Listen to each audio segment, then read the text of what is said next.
Welcome po kayo sa aking munting kusina, mga ka-foodies. Ang recipe po natin sa video ito ay napaka-simple at well-known. Especially sa mga katulad kong lumaki sa probinsya.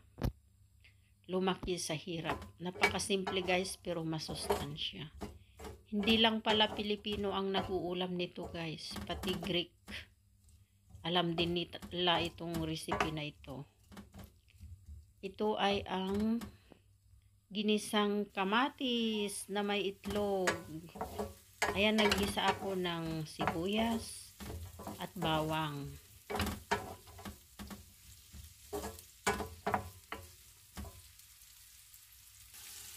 Hindi ko na antayin na mag-brown ang bawang kasi mapait siya pag masyadong toasted. Kaya habang naluluto ang kamatis, naluluto rin yung bawang at sibuyas.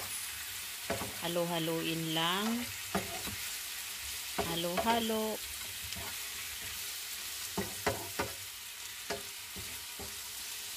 At takpan at hayaang maluto. Sandali lang naluto ito guys. Napakadali. Yan.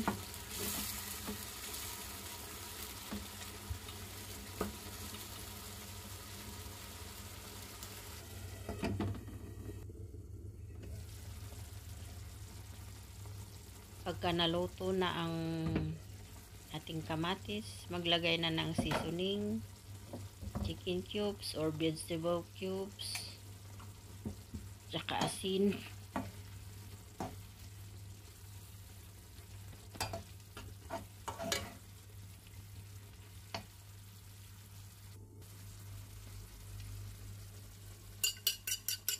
Apat na pirasong kamatis to, nakatamtaman ang laki. 3 itlog ang nilagay ko guys.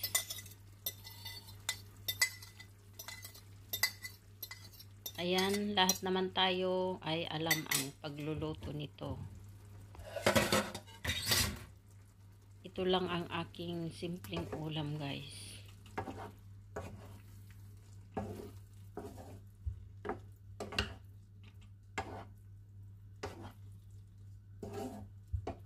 Mikos-mikos hanggang sa ito ay medyo ano siya, tuyo na yung texture or mixture. Ayan guys, ready na ang aking ulam. Sinong relate po dyan? Please comment down below. If you like this video, please consider to subscribe, like, and comment. Salamat po sa inyong panunood. Hanggang sa muli. Ciao!